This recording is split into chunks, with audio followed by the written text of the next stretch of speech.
नमस्कार। कार्यक्रम विषयान्तरमा यहाँ सबैलाई हार्दिक स्वागत गर्छु। म चन्द्र बानिया।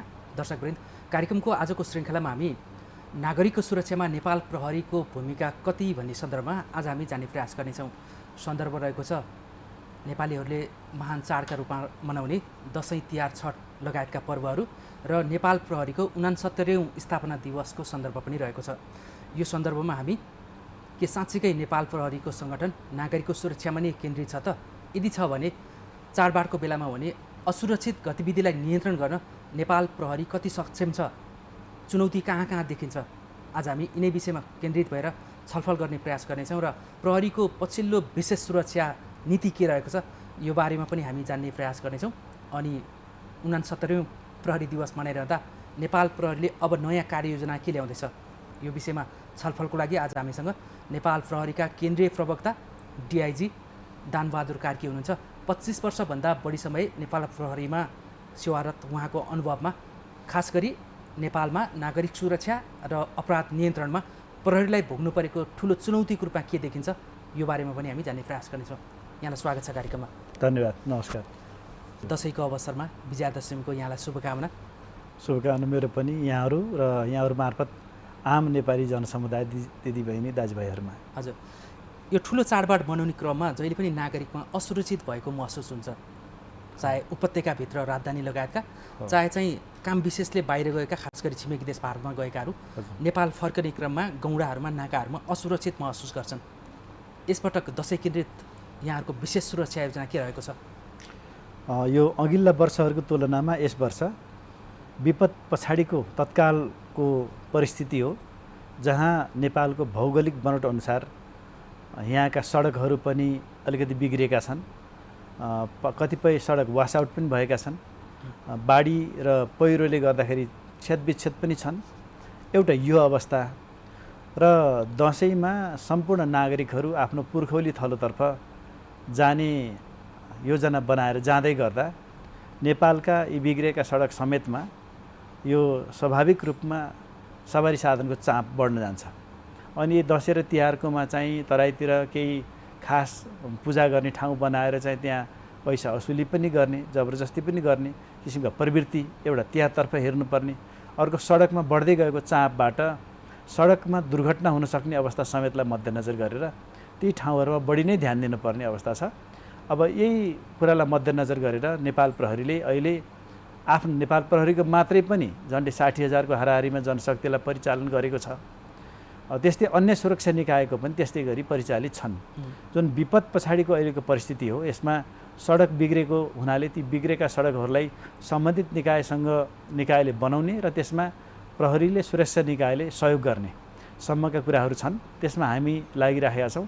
अब यसलाई सबै मिलेर नागरिकले मुलुकको वस्तुगत अवस्था, अहिलेको अवस्था हेरेर यसलाई आत्मसात गरेर नागरिकले निर्वाह गर्नुपर्ने भूमिकाका सम्बन्धमा इमान्दार भई निर्वाह गर्ने, प्रहरीले, सुरक्षा निकायले, सरकारी संयन्त्रले पनि नागरिकको हकमा चाहिँ दिलो ज्यान दिएर उहाँहरूको सेवा सुविधाका हकमा हामी लागिपर्ने यो हामीले प्रयत्न गरिरहेका छौँ। अब अहिले पोहोर सालको तुलनामा कमसेकम पोहोर सालभन्दा कम क्षति होस्, दुर्घटना कम हुन् र नागरिकहरूले सौहार्दपूर्ण किसिमले यो चाडलाई मनाउन सकुन् भन्ने हाम्रो अपेक्षा छ। हजुर, दसैँको बेलामा या चाडबाडको बेलामा यति धेरै सुरक्षाकर्मी किन परिचालन गर्नुपर्ने हुन्छ? यो अत्यधिक डकैती या चोरी या नाजायज कामहरू यो चाडबाडमा बढी हुन्छ? होइन, नम्बर 1 त मैले यहाँलाई निवेदन गरेँ, नेपालको अहिलेको यो जुन विपद पछाडिको बाटोको अवस्था, जमिनको अवस्था, नदीनालाको अवस्था, यस्तो अवस्थामा सवारी साधनको चाप सडकमा बढ्दै गएपछि त्यो चाप बढेको ठाउँमा क्षति नहुनको लागि, घटना दुर्घटना नहुन् भन्नको लागि प्रहरीहरू सडकमा बढी खटिने हुन्छ। एउटा दसैँ तिहारमा किनमेल गर्ने, मेला मनाउने, रमाइलो गर्ने अवस्था पनि भएको हुनाले जहाँ जहाँ मान्छेको भिड हुन्छ त्यहाँ चाहिँ चोरीका, पाकेटमारीका, अलिअलि गुन्डागर्दीका घटनाहरू पनि हुने हुनाले त्यसतर्फ पनि हामी त्यत्तिकै केन्द्रित हुन परेको छ। त्यस्तै चाडबाड मनाउने अवस्थामा चाहिँ नागरिकहरू नलुटियुन्, नठगियुन् भनेर त्यस्तो ठाउँमा नागरिक सहायता कक्ष, यात्रु सहायता कक्ष भनेर हामी सहायता कक्ष पनि स्थापना गर्नुपर्नेछ। केही मुद्दा मामिलाका विषयहरू छन्, मुद्दा मामिला निरन्तर हेर्नुपर्नेछ। साथै हामीले नियमित रूपमा जुन शान्ति सुरक्षा राख्नको लागि हामीले प्रहरीहरू खटाउँछौँ, यो पनि नियमित रूपमा गर्नु नै परेको छ। साथै अहिले विपद पछाडिको यो अवस्थामा चाहिँ धेरैभन्दा धेरै प्रहरीहरू खोज उद्धार कार्यमा, पुनर्स्थापनाको कार्यमा, नागरिकहरूलाई राहत वितरण गर्ने कार्य समेतमा प्रहरीको खटनपटन छ। त्यसैले यो चाडबाड मूलको हामी प्रहरीको लागि चाडबाड महत्त्वपूर्ण कुरा भएन। चाडबाडको यसको सांस्कृतिक आफ्नै महत्त्व छ, हाम्रा भावनाहरू पनि यो चाडबाड सँगसँगै छन्। तर पनि हामीले नागरिकको सुरक्षाको लागि, नागरिकको हितको लागि चाहिँ हामीले यो चाडबाडमा हाम्रो विधाहरूलाई छोडेर, विधा नलिइकन नागरिकप्रति समर्पित भइरहने प्रहरी सङ्गठनको रूपमा हामी त्यसप्रति समर्पित हुनु परेको। चाडपर्वलाई लक्षित गरी उपत्यकाको सुरक्षाको लागि विशेष सुरक्षा योजना लागू गरेका छौँ भन्नुभएको छ नि, त्यो विशेष सुरक्षा योजना चाहिँ के? अब यसमा यस्तो हुन्छ, काठमाडौँ जस्ता ठुला सहरहरू जहाँ हामीले अलिकति प्रविधिको पनि सहयोग लिन्छौँ, मूलत यो चाडबाडमा भिडभाड बढी बढ्ने, सपिङ गर्ने, यात्रुहरूको सङ्ख्या बढ्ने अवस्था हुने हुनाले र यसलाई अलिक तडक भडक, यो अलिक भौतिकवादी समाज भौतिकवादतर्फ उन्मुख भएको देखिएको हुनाले भौतिकवादी समूहमा आफ्नो लाभको लागि अर्कोलाई दुःख पनि दिने, ठगी गर्ने लगायतका क्रियाकलाप हुने सक्ने हुनाले एउटा चाहिँ प्रविधिबाट निरीक्षण गर्ने, सर्भिलेन्स गर्ने, अर्को व्यक्तिगत फिजिकल्ली चाहिँ प्रहरीहरूले युनिफर्म लाएर गस्ती पट्रोल गर्ने, तेस्रो चाहिँ खास ठाउँहरूमा हामीले कोभर्ट रूपमा चाहिँ प्रहरीहरू खटाउने, जसको कारणले हामी कहाँ स्वत रूपमा प्राप्त हुने सूचना पनि आउन्, स्वत रूपमा प्राप्त हुन नआएका सूचना आफैले पनि लिन सकौँ भनेर हामीले यसलाई इन्टेलिजेन्स लेड पुलिसिङको रूपमा हामीले यसमा त्यहाँबाट प्राप्त सूचनालाई आधार मानेर त्यो सूचनाको आधारमा सबभन्दा धेरै अपराध हुने क्षेत्रहरू, घटना हुने ठाउँहरू, त ब्ल्याक स्पटहरू त्यस्तो पहिचान पनि गर्ने र त्यस्ता ठाउँहरूमा चाहिँ हाम्रो अलिक बढी केन्द्रीकृत हुने हो। त्यस्तै यो अखाद्य पदार्थहरूको बिक्री वितरण गर्ने, कम गुणस्तरका सामानलाई गुणस्तर हो भनेर ठगी गर्ने, कालोबजारी गर्ने, जमाखोरी गर्ने, चाहिँ यसमा बढी नाफाखोरी गर्ने, त्यस्तोलाई पनि हेर्नुपर्ने छ। सडकमा, राजमार्गहरूमा, लोकमार्गहरूमा भएका होटल रेस्टुरेन्टहरूमा अखाद्य पदार्थ अथवा कमसल गुणस्तरको खाद्य पदार्थ बेचेर नागरिकको स्वास्थ्यमाथि खेलवाड गर्ने अवस्था पनि छ। बजार अनुगमन गर्नलाई सहायक सिडिओको नेतृत्वमा रहने त्यो समितिमा भई काम गर्नु पनि परेको छ। यी सबै अवस्थाहरू र सहरमा रहने अधिकांश नागरिकहरू आफ्नो पुर्खौली थलोतर्फ जाने हुँदा सहरमा खाली भएका घरहरूको पनि सुरक्षा गर्नु छ। त्यस्तै ब्याङ्क वित्तीय संस्थाहरू जहाँ यो बन्द हुन्छन्, सरकारी कार्यालयहरू बन्द हुन्छन्, त्यस्तो अवस्थामा ती सरकारी कार्यालयहरू, बन्द भएका सरकारी कार्यालय, ब्याङ्क वित्तीय संस्थाहरू, आर्थिक कारोबार गर्ने क्षेत्रहरू, ती क्षेत्रको पहिचान गरेर त्यसमा हाम्रो निगरानी गर्नुपर्ने र बदमाश चरित्र भएका व्यक्ति समूहमाथि पनि हामीले निगरानी गरेर परम्परागत रूपमा भएका अपराधका साथसाथै आधुनिक रूपमा हुने अपराधहरूको पनि हेर्नुपर्ने हुनाले त्यसतर्फ चाहिँ हामी त्यो सुरक्षामा यी सबै विषयवस्तुहरू समेटेर तयार गरिएको हुन्छ। प्रत्येक जिल्लाले आफ्नो जिल्लाको समग्र शान्ति सुरक्षाको अवस्था, अपराध घट्न सक्ने सम्भावित अवस्था, नागरिक भिडभाड हुन सक्ने ठाउँहरू, कच्ची बिग्रेका र पक्की सडकहरू र त्यस्तोमा प्रहरी खटाउनु पर्ने अवस्था समेतलाई हेरेर ती जिल्लाहरूले आफ्नो जिल्लाको छुट्टा किसिमको जिल्ला सुरक्षा समितिबाट निर्णय गराएर एउटा सुरक्षा योजना बनाएका हुन्छन् र त्यो अनुसार परिचालित हुने हो। यो सबै यसको चेन अफ कमान्ड चाहिँ केन्द्रले नै गर्छ कि प्रदेशहरूले गर्छ? केन्द्रमा कार्य विभाग भन्ने छ हाम्रो। त्यो कार्य विभागमा एआई साहब हुनुहुन्छ, उहाँबाट ती सबै जिल्लाहरूमा निर्देशन भइसकेको छ। 1 महिनादेखि नै निरन्तर फलोअप पनि छ। प्रदेशमा प्रदेश प्रमुखहरू हुनुहुन्छ र जिल्लामा जिल्ला प्रमुखहरूले यी सबैलाई कार्यान्वयन गर्ने, रेखदेख गर्ने, निर्देशन र नियन्त्रण गर्ने काम हुन्छ। हजुर, सिडिओको समन्वय त भइहाल्छ होइन? भइहाल्छ। हजुर, यो उपत्यकाको विशेष सुरक्षा योजना अन्तर्गत अहिले यहाँले भनिहाल्नु भएन, त्यस अन्तर्गत चाहिँ कति सुरक्षाकर्मी परिचालित छ? यसमा नेपाल प्रहरी मात्रै हुन्छ कि सशस्त्र र आर्मी समेतको यो समन्वय पनि हुन्छ? उपत्यकामा नेपाल प्रहरीको मात्रै 10,000 प्लसको सङ्ख्या परिचालित हुनेछ, भइराखेको छ। यसमा सशस्त्र प्रहरीको सङ्ख्या पनि थपिएर आउँछ। त्यो गर्दाखेरि हामीले 15-16 हजारको सङ्ख्यामा यो रहन्छ। त्यसका बावजुद पनि विगतका वर्षहरूमा हेर्ने हो भने फाटाफुट्टा प्रहरीको आँखा छलेर जघन्य अपराधका घटनाहरू पनि सार्वजनिक हुन्छन्। यस्तोमा यति ठुलो योजनाबद्ध ढङ्गले प्रहरी परिचालन हुँदा पनि यो आपराधिक क्रियाकलाप चाहिँ किन देखिन्छ समाजमा? यस्तो हुन्छ, अब अपराधहरू एउटा त बाहिर सार्वजनिक स्थलमा हुन्छ, केही घरभित्र हुन्छन्, केही नितान्त परिवारभित्र पनि हुन्छन्। परिवारभित्रै हुने घटनामा प्रहरी चाहिँ लाठी लिएर उभिने अवस्था हुँदैन। त्यस्तै घरभित्र हुनेमा पनि प्रत्येक घर घरमा प्रहरी उभिने कुरा पनि होइन।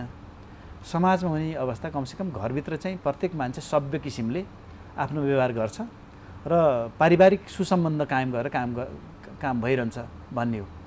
जुन सार्वजनिक सुरक्षा भन्नाले सार्वजनिक स्थलहरूमा नागरिकहरू आवागमन गर्ने, उहाँहरूको नियमित दिनचर्याका कामहरू चाहिँ सुचारू गर्ने काममा प्रहरीहरू खट्ने हो।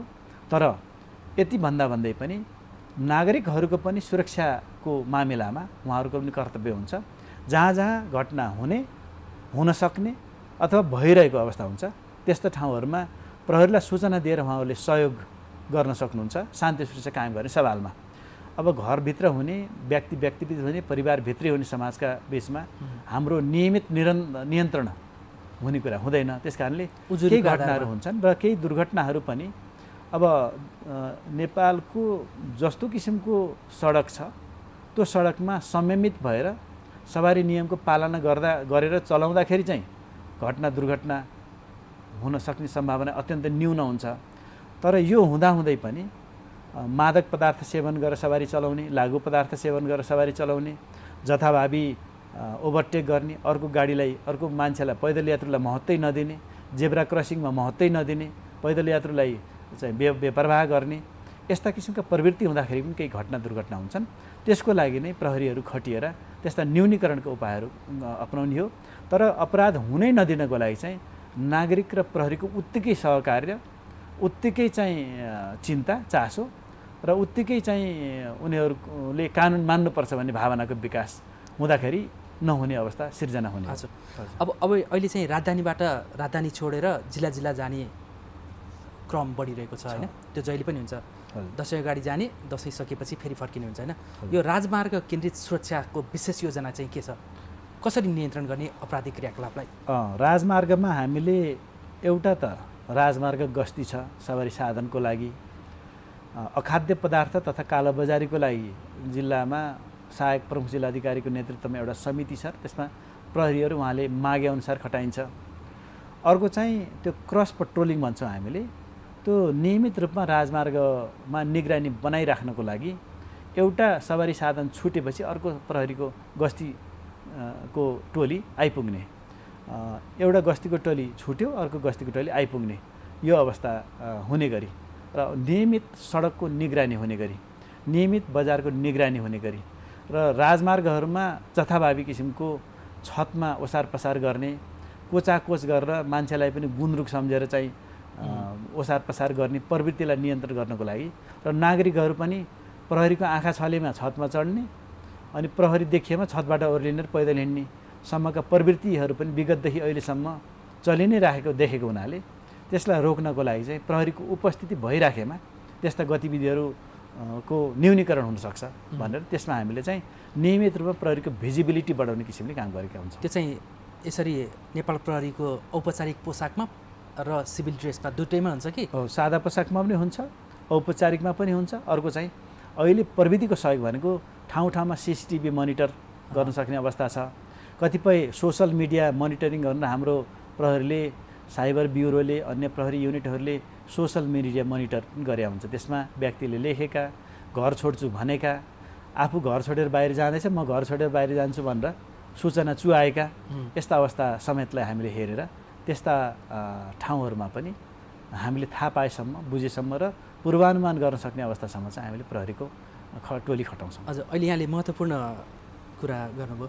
यो सामाजिक सञ्जालमा चाहिँ म कहीँ गएको छु अनि म यहाँ पुगेँ भनेर छ, परिवारसहित यहाँ गएको छ, घरमा कोही छैन भनेर जुन सामाजिक सञ्जालमा फेसबुकमा, इन्स्टाग्राममा होइन अथवा टिकटकमा जे प्रयोग गर्छ त्यसमा राखिन्छ नि, यो चाहिँ सुरक्षाको हिसाबले चुनौती हो, जोखिम पनि हो। अत्यन्त चुनौतीपूर्ण हो। अनि नागरिकले इन्टरनेट प्रयोग गर्ने कुरालाई पैसा तिरेको भन् ठान्ने र सोसल मिडिया फेसबुक, एक्स भयो, त्यस्तै ट्विटर, इन्स्टाग्राम भयो, अनि विभिन्न सोसल मिडिया छन्, तिनीहरूलाई चाहिँ यो सित्तैमा प्राप्त गरेको भन्ने एउटा भ्रमपूर्ण बुझाइरहेछ। अब त्यसैले यसमा चाहिँ जे लेखे पनि हुन्छ, खाना खाएको कुरा पनि खानुभन्दा पहिला पोस्ट्याउनु पर्ने, हिँडेको कुरा पनि जानुभन्दा पहिला म फलाना ठाउँमा जान्छु भन्नुपर्ने, यस्ता किसिमका जुन गलत अभ्यासहरू छन् जसले गर्दाखेरि आफू विरोधी अर्को चाहिँ अपराध कर्म गर्ने व्यक्तिहरूलाई प्रोत्साहन गरेको जस्तो भान हुन्छ। यस्ता कुरा नगर्नको लागि पनि नि प्रहरीले विभिन्न स्कुल कलेजहरूमा पनि यस्तो सचेतनात्मक कार्यक्रमहरू भएकै छन्। तैपनि नागरिकहरूले चाहिँ यो कुरामा ध्यान नपराएको देखिन्छ। जस्तै सामाजिक सञ्जालको जिम्मेवार प्रयोग हुनुपर्नेमा सामाजिक सञ्जालको गैर जिम्मेवारपूर्ण प्रयोग हुनु, अर्थात् यसमा पोस्ट्याउनै नपर्ने कुरा अथवा पछि पोस्ट्याए पनि पछि पोस्ट गरे पनि हुनुपर्ने विषय अहिले नै पोस्ट गर्नाले यसमा अपराधकर्मीहरूले चाहिँ त्यसमा योजना बनाउन सहज बन्ने अवस्था हुन्छ। यति कुरा चाहिँ बुझ्न जरुरी छ। त्यस्तै यो चिट्ठा पर्यो भनेर जिन्दगीमा चिट्ठाको लागि कतै अप्लाई नै गरेका छैन, चिट्ठा काटेकै छैन, काट्दै नकाटेको अप्लाई नै नगरेको चिट्ठा पर्यो भनेर त्यो भ्रममा पैसा खर्च गर्दै हिँड्ने किसिमको जुन प्रवृत्ति नागरिकहरूमा पनि छ, त्यसले गर्दा यो ठगिने मान्छेहरूको सङ्ख्या पनि त्यत्तिकै छ। यो म फलानु ठाउँमा जाँदैछु भनेर जुन पहिले पोस्ट गरेर हिँड्ने चलन छ, त्यसले गर्दा फर्किँदा घर चोरिने सम्भावना पनि हुन्छ, व्यक्ति सवारी साधनमा लुटिने सम्भावना पनि हुन्छ। यो कुराको आधारभूत ज्ञान चाहिँ यो हरेक पढे लेखेका नपढेका व्यक्तिले पनि बुझ्नै पर्ने कुरा हो। यो चाहिँ अब बिस्तारै बुझ्नुभन्दा पनि छिटै बुझ्दै हुन्थ्यो भन्ने हाम्रो चाहना छ। अहिले पछिल्लो प्रहरीको आँकडामा या अनुसन्धानले देखेको के छ? यो सामाजिक सञ्जालहरूको बढ्दो दुरुपयोगले यस्ता आपराधिक क्रियाकलापहरू बढिरहेको र त्यसमा चाहिँ नियन्त्रण गर्न केही कठिनाई या चुनौती देखिएको हो? अब यस्तो छ, अहिले नेपालमा इन्टरनेटको प्रयोगकर्ताहरू सबैजसो इन्टरनेट प्रयोगकर्ताहरू देखिन्छन्। धेरै सबैजसो मान्छेसँग हातमा फोन छ, इन्टरनेटको प्रयोग भएको छ। अब यो प्रयोग ज्यादातर भएको छ र नेगेटिभिटी हाबी छ। नकारात्मक भावना भएका, अर्कोको बारेमा नकारात्मक कुरा पस्किने, नकारात्मक लेख्ने, त्यसलाई सेयर गर्ने, लाइक गर्ने व्यक्तिहरू पनि कानुनी दायरामा आउने हुनाले, त्यसको ल्याइँदै गरेको हुनाले, त्यस्ता व्यक्तिको विरुद्ध मुद्दा दर्ता पनि भइ नै राखेको हुनाले अब कमसेकम आफ्ना यो एक बारको जिन्दगीमा राम्रा कुरा गर्दै फुर्सद हुँदैन, नराम्रा कुरा नगरिकन पनि राम्रा कुरा गरेरै मात्रै पनि धेरै महत्त्वपूर्ण समय व्यतीत गर्न सकिन्छ। त्यो राम्रै कुरा गरेर बिताउन् भन्ने कुरा हो। त्यसलाई अलिकति मुद्दाको सङ्ख्या धेरै भएको कारणले एकैचोटि सम्बोधन नभएको हो। तर व्यक्ति खराब चरित्र भएका, कानुन विपरीत कार्य गर्ने, साइबर अपराध गर्ने व्यक्तिहरू क्रमशः कानुनी दायरामा आउँदै गरेको र आउने पनि हुनाले अब यो कुरा कम हुँदै जानेछ, सभ्य समाजतर्फ नेपाली समाज उन्मुख हुनेछ भन्ने हामीलाई आशा छ। हजुर, जस्तो सामाजिक सञ्जालहरूको दुरुपयोगको सन्दर्भमा जस्तो अरूको तथानाम गर्ने होइन, गाली बेइज्जती गर्ने टाइपको चाहिँ जुन सामग्रीहरू पोस्ट गरिएको हुन्छ नि, त्यो चाहिँ ढिलो चाँडो जस्तो फेक आइडीमा पनि गरेर हुन्छ नि, त्यो चाहिँ प्रहरीको नियन्त्रणभित्रै छ होइन? यो कि नियन्त्रणभन्दा बाहिर छ? यो फेक आइडी बनाउने छन्, कतिपय थुप्रै आइडी बनाएका छन्। त्यस्ता व्यक्तिहरूले एउटाले 3-4वटा 5-6वटा बनाएका पनि छन्। ती व्यक्तिलाई कन्ट्रोल गर्नलाई नेपाल प्रहरीका अनुसन्धानकर्ताहरू सक्षम छन्। खालि हामीलाई सामाजिक सञ्जालको नियन्त्रण गर्ने यो मेकानिजमसितको सम्पर्क अलिकति टाढा गर्नुपर्ने छ। जस्तो यहाँबाट हङकङमा सम्पर्क गर्नुपर्ने, सिङ्गापुरमा गर्नुपर्ने, त्यस्तै अमेरिकाको क्यालिफोर्नियामा गर्नुपर्ने लगायतको कुराले गर्दाखेरि केही टाइम लाग्ने हुन्छ। त्यो हाम्रो प्रविधिको प्रयोग गर्नुपर्ने अवस्था चाहिँ छ। र अपराधिक किसिमले कुनै पनि पोस्ट गर्ने व्यक्ति कानुनी दायरामा अन्तत्वगत आइछाड्छन्, जसले गर्दा पछि पछुताउनुभन्दा अगाडि नै त्यस्ता गलत क्रियाकलापहरू नगरिदिन पनि हाम्रो नियमित अनुरोध भइआएको छ। तथापि केही कहिल्यै नसुध्रिने प्रवृत्तिका मान्छेहरूलाई चाहिँ कानुनी दायरामा ल्याउनै पर्ने हुन्छ। सिट क्षमताभन्दा बढी भएकाहरूलाई चाहिँ हामी कसरी नियन्त्रण गर्छौँ? जस्तो अलि ओर्लिन्छन्, अलि परपछि फेरि कोचेरै लगाए हुन्छ होइन? अथवा चाहिँ जहाँ टिकट काउन्टरहरू छ त्यहाँ ब्ल्याकमा टिकट बेचिरहेको छैन भनेर, अथवा चाहिँ सिट नहुँदा पनि पैसा लिएर चाहिँ पैसा उठाइरहेको, तर जाँदाखेरि यात्रुले चाहिँ शास्ति बेहोर्नु परेको विगतका दसैँ तिहार छठहरूमा देखिएको थियो होइन? यसपटक यसमा शून्यमा झार्न चाहिँ के अब यस्तो छ? अब कुनै पनि घटनालाई शून्यमा झार्नको लागि नागरिक पनि उत्तिकै सचेत र उत्तिकै क्रियाशील हुनुपर्छ। ठाउँ ठाउँमा टिकट काउन्टर खोलिएका तर तोकिएको भाडादारभन्दा बढी भाडादार ल्याउने, आज मात्रै पनि हामीले 32-33जना मान्छेहरूलाई मुद्दा पक्रेर ल्याएर मुद्दा दर्ता गरेका छौँ। बढी टिकट काउन्टरहरूबाट अब सिट क्षमताभन्दा बढी यात्रु चढाउने, यात्रुलाई उचित सम्मान दिन नसक्ने, महिला बालबालिकालाई दुर्व्यवहार गर्ने यस्ता सम्बन्धमा र त्यस्तो सूचना पनि आउनुपर्छ। कतिपय सबै ठाउँमा प्रहरीका उत्तिकै आँखा पुग्ने पनि हुँदैन। बसभित्र हुने क्रियाकलापका सम्बन्धमा त्यहीँकाले भन्नु राम्रो हुन्छ। त्यस्तो प्रवृत्ति हेर्नको लागि चाहिँ हाम्रो त्यो दोहोरो गस्ती गर्ने जुन छ, क्रस पेट्रोलिङ गर्ने, त्यो क्रस पेट्रोलिङको माध्यमले हेर्ने र केहीलाई कारबाही गर्ने भएको छ।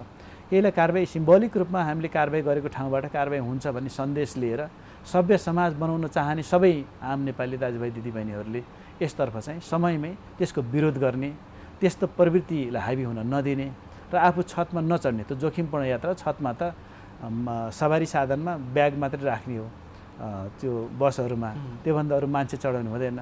मान्छेलाई त्यो गुन्द्रुकको शैलीमा चढाउनु मिल्दैन, त्यो कहीँ पनि हुँदैन। यदि पाइएमा के कारबाही हुन्छ? त्यो त कारबाही हुन्छ। त्यसमा एक दिन ल्याएर थुन्नी मात्रै हुन्छ कि त्यसलाई दण्ड सजायको? दसैँ बिग्रिने हुन्छ, दसैँ चाडबाड बिग्रिने हुन्छ उहाँहरूलाई। त्यस कारणले त्यस्तो एकातिर त मानवीयता विरोधी गतिविधि हो, दोस्रो सभ्यता विरोधी पनि हो, तेस्रो कानुन विपरीत पनि हो। त्यस्तो कार्य कसैले पनि नगर्नु हुन हाम्रो अनुरोध छ। पुलिसका सिनियर अफिसरहरूले जो हाकिम लेभलकाले निर्देशन गर्ने क्रम हुन्छ तल्लो तहमा होइन, तर त्यो तल्लो तहमा खटिने जवानहरू चाहिँ कहिलेकाहीँ गाडीका ड्राइभर या सञ्चालकहरूसँग मिलेर यात्रुलाई ठग्नमा केही सहयोगी भूमिका खेलेको भनेर पनि यात्रुहरूले गुनासो गरेको सुनिन्छ कहिलेकाहीँ। र प्रहरीले आफ्नो तोकिएको मूल दायित्वभन्दा बाहिर गएर अन्य कुनै गलत क्रियाकलाप गरेका छन्, अनुशासन विपरीतका क्रियाकलाप गरेका छन् भने हामी कहाँ कम्प्लेन गर्न सक्नुहुन्छ, सम्बन्धित जिल्लामा 100मा कल गर्न सक्नुहुन्छ, हामीलाई पनि यहाँ सोसल मिडिया मार्फत भन्न पनि सक्नुहुन्छ। त्यसो भन्दाखेरि ती तत्कालै ती सम्बोधन हुनेछन्। हजुर, मैले यो चाहिँ कहाँनिर यहाँको ध्यान आकर्षण गराउन खोजेँ भन्दाखेरि हामीले धेरै अगाडिदेखि एउटा समाचार चाहिँ कहिले पनि नछुटेको जस्तो सीमा क्षेत्रका जो नेपालीहरू हुनुहुन्छ उहाँले चाहिँ भारतबाट आउँदाखेरि या चाहिँ त्यही दैनिक उपभोग्य वस्तुहरू ल्याउँदाखेरि चाहे रक्सोल नाका, चाहे रूपेडिया नाका, चाहे सुदूरपश्चिमतिरको नाकाहरू कुनैमा पनि सामान्य दैनिक उपभोग्य वस्तु ल्याउँदा पनि ठुला व्यापारीहरूलाई केही नगर्ने, तर दैनिक उपभोग्य वस्तु ल्याएकाहरूलाई चाहिँ पुलिसले अलिक दुःख दिएको जस्तो पनि देखियो कि किन यस्तो भएको होला बर्दिवालबाटै भनेर। अब यस्तो छ, दैनिक उपभोग्य वस्तुको नाममा एउटा व्यक्तिले पटक पटक ओसार्ने 5 किलो 2 किलो 3 किलो चिनी ल्याउन पाइने हो उपभोग्य वस्तु, 1-2 किलो चिनी, एउटा चाहिँ कुर्ता सलवार, एउटा चाहिँ प्यान्ट सर्टको कपडा, एउटा टोपी, एउटा जुत्ता, एउटा मोजा होइन, दाल 2-4 किलो दाल, 2-4 किलो चामल, यो चाहिँ उपभोग्य भनेर त्यसमा प्रहरीले कहिले पनि गरेको छैन। तर यही बहानामा त्यही औँलो दिँदा डुडेल ननिल्ने भन्ने हुन्छ नि, यही बहानामा अलिक बढी ल्याउने, 3-3 किलोको दरले 15 चोटि ओहोर गर्ने, त्यसै गरी आफ्नो उपभोग्य सामग्रीहरू 5वटा 10वटा चाहिँ कुर्ता सलवार किनेर ल्याउने किसिमका जुन प्रवृत्ति छ, यो दिनहरू जहिले पनि त खिच्चतानी भइरहन्छ नि। त्यसै कारणले मेरो उपभोग्य वस्तु भन्ने कति चाहिँ कसम्मको उपभोग्य हुन्छ।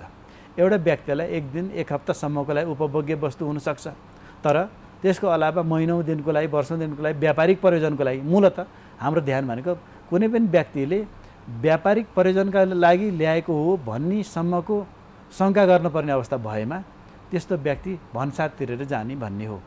अब भन्सार तिरेर जाँदा ठुला साना सबैले त्यो कानुन बमोजिम गर्न नै पाउने हो। भन्सारलाई छलेर व्यापार गर्ने उद्देश्यले, नाफा कमाउने उद्देश्यले गरिने क्रियाकलापलाई हामीले रोक्ने हो, त्यो मुलुकको हितको लागि गर्ने हो। त्यस्ता क्रियाकलापलाई रोकेर सहयोग गर्नुपर्छ मुलुकको लागि। हस्, म छोटो विश्राम दिन्छु, फेरि जोडिन्छु। कि अपराधजन्य घटनाहरूलाई नियन्त्रण गर्न नेपाल प्रहरी सफल होला त? हामी जान्ने प्रयास गरेका छौँ। छोटो विश्रामपछि फेरि जोडिनेछौँ।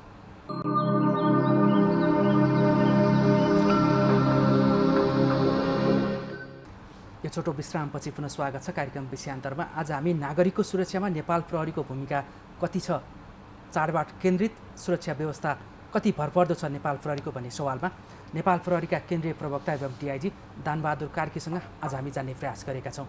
यहाँलाई पुनः स्वागत छ। धन्यवाद। यहाँले ढुक्क साथ हामीले भन्यो नागरिकको लागि, देशको लागि प्रहरी सङ्गठन र प्रहरी बर्दिवालाहरू त्यसकै लागि खटिएका छौँ।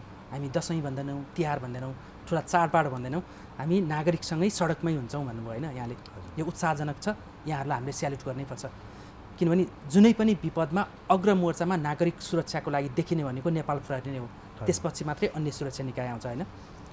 यो दसैँमा तपाईँहरूले जसरी अहिले नागरिकको सुरक्षाको लागि उपत्यकामा विशेष सुरक्षा योजना, राजमार्गमा, सीमा क्षेत्रमा भनिरहनु भएको छ नि, आफ्नै सुरक्षाकर्मीको दसैँलाई खुसियालीका साथ मनाउनेमा चाहिँ प्रहरीको योजना के छ? अब यस्तो छ, मूलत हामी प्रहरी सेवामा प्रवेश गर्दाखेरि नै यसका अन्तर्वस्तुहरूलाई बुझेरै प्रवेश गरेका हुन्छौँ। यद्यपि नयाँ साथीहरू जो हुनुहुन्छ प्रहरी सेवामा प्रवेश गर्नुभएको, उहाँलाई चाडबाड आउँदाखेरि रमाइला गर्ने अवस्था आउँदाखेरि उहाँलाई आफ्ना गाउँघर समाज परिवारको सम्झनाले अत्याउने अवस्था पनि नहुने होइन। हामी पनि आखिरीमा हामी मान्छे नै हो। त्यस कारणले मान्छे भएको हुनाले मान्छेका स्वाभाविक किसिमका चाहनाहरू प्रहरीका पनि हुन्छन्। अब अहिले यो चाडबाडलाई हामीले के गर्छौँ भने चाडबाडको लागि पनि छुट्टै कुनै व्यवस्था त हुँदैन होइन। हामीले अरू बेलाको मासु खाने खर्च त्यसलाई कटाएर दसैँको लागि साँचेका हुन्छौँ र सामूहिक रूपमा त्यसलाई सँगै सामूहिक रूपमा बसेर खाने, ज्येष्ठ सदस्यबाट टिका थाप्ने, त्यहाँ मनोरञ्जन आफ्नो ड्युटीलाई मिलाएर ड्युटीमा खटिन्छ, ड्युटीभन्दा बाहिरको मान्छे, ड्युटी नपरेको मान्छे समूहमा बसेर केही मनोरञ्जनात्मक क्रियाकलाप गरेका हुन्छौँ। त्यो सबै युनिटहरूले त्यो गर्नै पर्छ। आखिरमा चाडबाडको चिन्ताले, चाडबाडको सम्झनाले मन एकातिर ज्यान एकातिर हुने स्थिति नहोस् भनेर हामीले त्यो गरेको सङ्गठनले त्यसरी गरेको हुन्छ। ब्यारेकमै जहाँ बसिन्छ त्यहीँ, जहाँ खटिन्छ त्यहीँ होइन, जहाँ ब्यारेक छ त्यहीँ ब्यारेकभित्रका गतिविधिहरू हुन्छ। हामीले आफ्नै रासनलाई सङ्कलन गरेर अरू बेलाको रासन कटाएर यो बेलामा चाहिँ त्यही सामूहिक रूपमा खाने, सँगै बस्ने, खाने, रमाइलो गर्ने गरेका हुन्छौँ। दसैँको लागि चाहिँ सङ्गठनले विशेष प्याकेज केही दिँदैन? होइन, सङ्गठनले दिने भन्दा पनि अब सरकारले नै भनौँ न, सरकारले अब सबै राष्ट्रिय सेवकलाई दसैँ अथवा एउटा चाडबाड भत्ता दिएकै हुन्छ। अब त्यो चाहिँ सबैलाई दिएको हुन्छ। अरूको त यस्तो छुट्टीमा ड्युटी गर्ने भन्ने हुँदैन। अब फौजी प्रकृतिको प्रहरीको मुख्य गरी यस्तो काम हुन्छ। यस्तो काम हुने भए हुनाले उनीहरू ड्युटीमै खटिनु पऱ्यो, चाडबाड मान्न नपाउने अवस्था हुनाले हाम्रो मान्छेलाई त्यहाँनिर सङ्गठित रूपमै विचलित नभइकन उत्प्रेरित भएरै काम गर्नलाई राख्नुपर्ने अवस्था हो। यसमा चाहिँ छुट्टै बजेट चाहिँ हुँदैन। यसरी गर्दा पनि उनीहरू खुसी नै हुन्छन् त? समूहमा बस्ने हो। अब यो हाम्रो दिनचर्या भइसक्यो। यसलाई हामीले यसलाई अभ्यासमा परिणत गरे हुनाले यसलाई अरूको के भयो भन्नेतर्फ हुँदाखेरि नि हामीले यसरी मनाउँछौँ भन्ने कुरा। हजुर, यहाँकै व्यक्तिगत कुरा गरौँ न। 25 वर्ष बढी यहाँको प्रहरी सङ्गठनमा सेवा रह्यो होइन? हजुर। यहाँको गृह जिल्ला, जन्म जिल्लाको कुरा गर्दा गुल्मी जिल्ला होइन? हजुर। यो 25 वर्षको दौरानमा दसैँ र तिहार मनाउनकै लागि भनेर कतिपटक बिदा बस्नुभयो होला? सायद दुइटै त कहिले मनाइएन यो जागिर अवधिभरि। दसैँ चाहिँ 3-4 चोटि मनाइयो कि 3-4 चोटि जाने मौका मिल्यो। अब त काम त्यस्तै पर्छ। दसैँभरि हाम्रो आफ्ना गतिविधि पनि हुन्छन्। फेरि हाम्रो असोजकै मसान्तमा हाम्रो प्रहरी दिवस पनि पर्छ। यो दिवस मनाउने पनि लगत्तै हुने हुनाले त्यसको तयारी पनि हुन्छ। त्यस कारणले हामीले यो आफ्नो जिम्मेवारी बोध गरेर पनि बिदा मागिहाल्ने भन्ने अवस्था हुँदैन। हजुर, भनेपछि यसपटक पनि तपाईँको दसैँ चाहिँ काठमाडौँमै अफिसमै हुनुभयो? अफिसमै हुन्छ। अघिल्ला दसैँ या चाडबाड केन्द्रितलाई हेर्दाखेरि बढी चाहिँ सवारी दुर्घटनामा ज्यान गुमाएको देखिन्छ।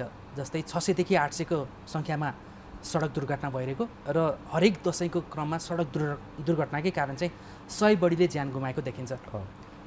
विगतका वर्षको दुर्घटना यो वर्षमा नदोहोरिउन् भन्नेतर्फ त्यो सडक सुरक्षा र सवारी सुरक्षामा के हाम्रो फरक योजना के छ? मूलतः नागरिक आफै चाहिँ अलिकति जागरुक हुनुपर्छ। त्यो सवारी चालक आफै। त्यसमा चाहिँ 3-4वटा कमजोरी हुन्छन् यो दसैँ तिहार जस्ता चाडबाडमा। दसैँ तिहार चाडबाडमा मनोरञ्जनको नाममा यो भौतिकवादले अलिकति बढी पेलान दिएर मनोरञ्जनको नाममा मादक पदार्थ सेवन गरेर सवारी साधन चलाउने, लागु पदार्थको सेवन गरेर सवारी साधन चलाउने, यहाँनिर अनि त्यो जब मादक पदार्थ लागु पदार्थ सेवन गरेर सवारी साधन चलाउँछ उसको जजमेन्ट ठिक हुँदैन, जजमेन्ट इम्पेयर्ड हुन्छ। त्यस कारणले गर्दाखेरि उनले ठिक डिसिजन गर्न सक्दैनन्।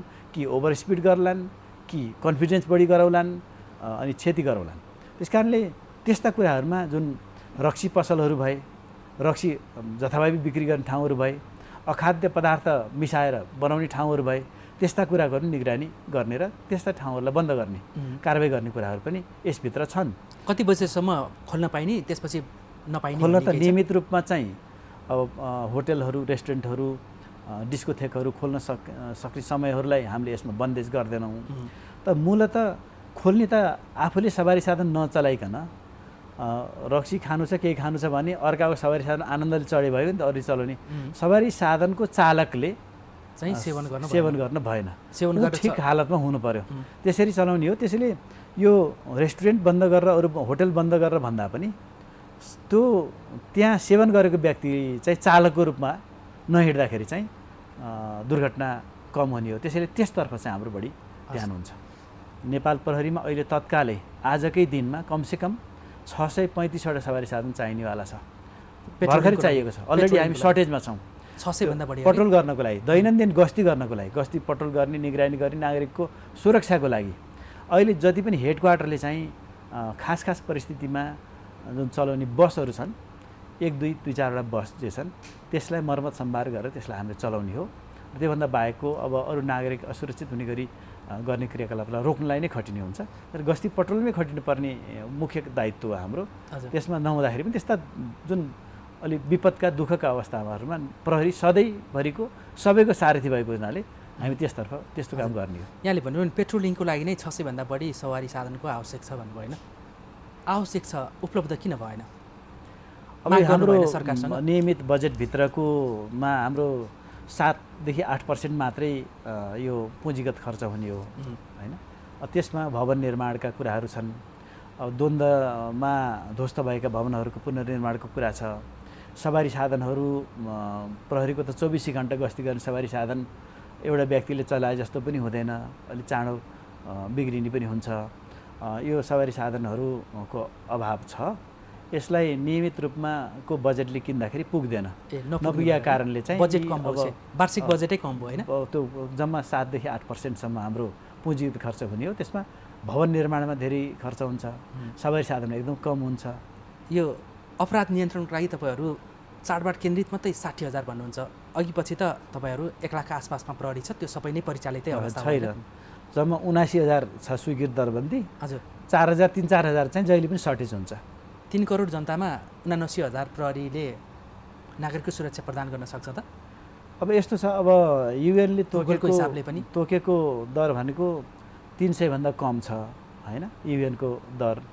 हाम्रै 15औँ योजनामा पनि 200+ मान्छे 200+ मान्छे बराबर 1 प्रहरी भन्ने छ।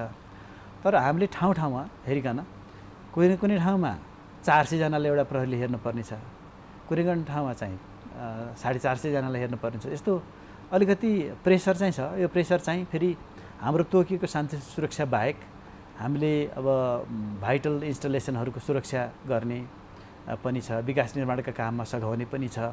हाम्रो अरू दायित्व पनि छन्, अनुसन्धान गर्ने अरू निकायहरूमा पनि हाम्रो त्यत्तिकै खटिएको छ। सङ्ख्या अलि अपुग चाहिँ हो। अब त्यस्तै अहिले माग चाहिँ हामी कहाँ झन्डै 31,000को सङ्ख्यामा विभिन्न ठाउँबाट विभिन्न जिल्लाबाट जनशक्तिको माग भएको छ। झन्डै 1100 जति प्रहरी चौकीहरूको माग भएको छ। अब ती चौकीहरूको परिपूर्ति हुँदाखेरि चाहिँ हुने हो। अहिले चाहिँ जति पनि छ त्यो स्वीकृत दरबन्दीबाट चुँडेर अस्थायी प्रहरी चौकी गरेर हामीले गरिराखेका छौँ। अब यो सङ्ख्या चाहिँ अब यसलाई 2 किसिमले हेर्न सकिन्छ। एउटा चाहिँ प्रविधिको सहायता लिन सकेमा यो जनशक्तिलाई प्रविधिले अलिकति म्यानेज गर्न सक्छ। प्रविधि पर्याप्त नहुँदासम्म फेरि जनशक्तिले हेर्नुपर्ने हुन्छ। त्यसैले अब हामीले प्रविधि भन्नाले अनुसन्धानमा प्रविधिको प्रयोग, अपराध नियन्त्रणमा प्रविधिको प्रयोग। जस्तै ठाउँमा CCTVले मोनिटर गर्यो भने अनुसन्धान गर्न सहज हुन्छ, धेरै मान्छे खटिन परेन। CCTVले मोनिटर गरेपछि घटना दुर्घटनामा चाहिँ विवाद गरिरहेको मान्छेलाई CCTV देखाएपछि त तस्बिर आफै बोल्छ अथवा भिडियो आफै बोल्छ। त्यसकारणले त्यहाँ विवादका कुराहरू छिटो निरूपण गर्न सम्भव हुन्छ। चोरी चकारीका घटनाहरू पनि जताततै CCTV मोनिटर गर्ने अवस्था छ भने, सर्भिलेन्स क्यामेराहरू छन् भने त्यसलाई पनि गर्न सकिन्छ। त्यस्तै चाहिँ ट्राफिक नियमलाई पनि ओभर स्पिड गरेमा, ओभरटेक गरेमा, जथाभावी पार्किङ गरेमा, सवारी नियम उल्लङ्घन गरेमा, लेन डिसिप्लिन मेन्टेन नगरेमा त्यसलाई क्यामेराले फोटो खिच्छ अनि हाम्रो कन्ट्रोल रुममा आउँछ। सिधै उहाँलाई जरिमाना तोकेर घर पठाइदिए भइगयो होइन। खाम जरिमाना तिर्नु पर्यो समयमा। जरिमाना समयमा नतिरेमा विदेशमा जस्तो जरिमाना बढ्दै जान्छ। बढ्दै जाने कुराले फेरि उहाँको इन्स्योरेन्सको प्रिमियम बढ्छ। इन्स्योरेन्स गरे मान्छे भए जागिर खानेलाई यस्तो बदमास गरिराख्ने रिपिटेडली सवारी नियम उल्लङ्घन। यहाँ नेपालमा त 1 चोटि होइन, 2 चोटि होइन, 3 चोटि, 4 चोटि, 5 चोटि एउटै व्यक्तिले सवारी नियम उल्लङ्घन गरेर देखिन्छ। त्यस्तो उल्लङ्घन गरिराख्ने नागरिक त विदेशमा भए प्रिमियम बढ्थ्यो, जागिरमा समस्या हुन्थ्यो, लोन लिनेमा समस्या हुन्थ्यो, घर जग्गा किन्नेमा समस्या हुन्थ्यो। त्यसरी नागरिक त कानुनले आफै अटोमेटेड रूपमा नियन्त्रित हुन सक्थ्यो।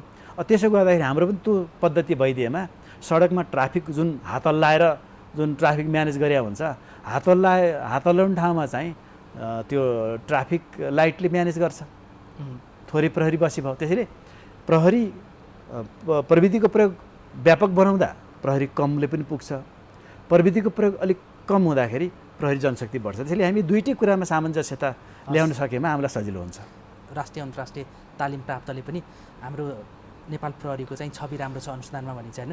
तर जहिले पनि चोरी डकैती र अपराधका घटनाक्रम अगाडि हुने, प्रहरीको अनुसन्धान चाहिँ पछाडि हुने, किन यस्तो हुन्छ? अपराधको पछाडि प्रहरी यस्तो हो, संसारको कुनै पनि त्यस्तो मुलुक छैन जहाँ प्रत्येक व्यक्तिको पछाडि अथवा प्रत्येक घरमा प्रहरी राखियोस्। त्यो त हुँदैन। अपराध चोरी हुने अथवा अपराध हुने जस्तो चितवनको घटना हेर्नुहोस्, इन्स्योरेन्सको दाबी गर्नको लागि आफ्नो पसलमा आफै चोरी गर्यो होइन। अब ब्याङ्कमा पनि त्यसै गरी घटना घटाउने। अब यस्ता किसिमका गतिविधिहरू पनि आधुनिक समाजमा यो जुन भौतिकवादी समाज बन्या हुनाले त्यस्ता घटना भइराखेका हुन्छन्। त्यसैले यसलाई त प्रविधिले ल्याउँछ नि त, प्रविधिको कुरा गरिराखेको त्यही भएर। अब संसारको सबै देशमा यो अपराधको शून्यता, अपराध हुँदै नहुने समाज भन्ने चाहिँ हुँदैन। जतिसुकै प्रविधिको प्रयोग गरे पनि हुँदैन। त्यो रामराज्य भन्छ नि हाम्रोमा, रामराज्य भन्छ जस्तो अब कहिले अपराध नहुन् त सबै मान्छे उत्तिकै सभ्य, उत्तिकै विद्वान, उत्तिकै ज्ञानी, उत्तिकै कानुन मान्ने, राज्यलाई शिरमा राखेर हिँड्नु हुनु पर्यो होइन। लोभ लाभ यस्ता विभिन्न कुराहरूले मान्छेहरू परिचालित क्रियाशील भएका अवस्था हुन्छ। त्यस कारणले कतिपय हाम्रो ड्युटी व्यवस्थापन, परिचालन, प्रविधि मार्फत नियमन निगरानी गरेका कारणले अपराध गर्नुभन्दा पहिला मान्छे डराउँछ। प्रहरी छ, निगरानी भइरहेछ, मलाई वाच गरिराखेको छ भन्ने किसिमले डर्ने, अपराध नियन्त्रण गर्ने त्यो एउटा मेकानिजम हो।